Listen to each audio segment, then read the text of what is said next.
Hi friends, ఈరోజు మనం సుమతి పద్యాలు నేర్చుకుందాం. పండితుడికి పామరునికి అందరికీ అర్థమయ్యే భాషలో నీతి మనకు తెలియజేసే పద్యాలలో సుమతి పద్యాలు, వేమన పద్యాలు అనేవి ప్రముఖంగా మనం చెప్పుకోదగినవి. వాటిలో సుమతి పద్యాల్లో మొదటి పద్యం ఈరోజు చూస్తాం. శ్రీరాముని దయచేతను నారుడిగ సకల జనులు నౌరాయనగా, ధారాళమైన నీతులు నోరూరగ చెవులు పుట్ట నుడివెద సుమతి. అంటే సుమతి అనగా ఓ మంచి బుద్ధి గలవాడా అని అర్థం. ఈ యొక్క సుమతి పద్యాలను రాసినది పద్యన గారు. ఆయన శ్రీరాముని భక్తుడు అవుట చేత శ్రీరాముని కరుణ చేత నీతి పద్యాలు అందరూ జనులందరూ మెచ్చు విధంగా నేను రాస్తానని ఇందులో తెలియజేయడం జరిగింది. సుమతి పద్యాల్లో రెండవది. అక్కరకు రాని చుట్టము నొక్కిన వరమీని వేల్పు మోహరమున తానెక్కిన పారని గుర్రము గ్రక్కున విడవంగవలయు గదరా సుమతి.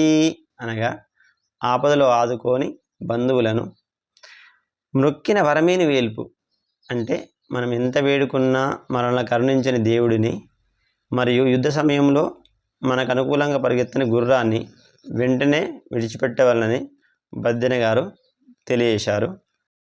మూడవ పద్యం. అడిగిన జీతం బియ్యని మిడిమీలపు దొరను గొలిచి మిడుకుట కంటెన్, వడిగల ఎద్దుల గట్టుక మడిదున్నుక బ్రతకవచ్చు మహిళో సుమతి. అంటే మనం ఎవరి దగ్గరైనా కొలువు చేసినప్పుడు మనకు సరిపడ జీతం ఇవ్వనప్పుడు అతనికి మనం సర్వీస్ చేయడం కంటే, అతనికి సేవ చేయడం కంటే వడిగల ఎద్దులు, మంచి బలమైన ఎద్దులను కొనుక్కొని వ్యవసాయం చేసుకోవడం ఉత్తమమని బద్దెన గారు ఈ యొక్క పద్యంలో తెలియజేయడం జరిగింది. నాలుగవ పద్యం. అప్పిచ్చువాడు వైద్యుడు నెప్పుడు నెడతెగకపారు నేరును ద్విజుడున్, చొప్పడిన యూరకుండుము చొప్పడకున్నట్టి యూరు చొరకుము సుమతి.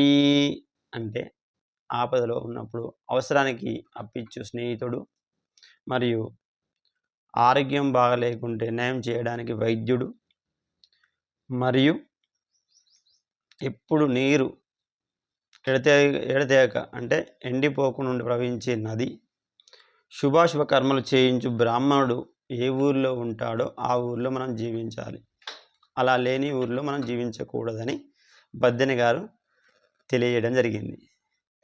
ఐదవ పద్యం.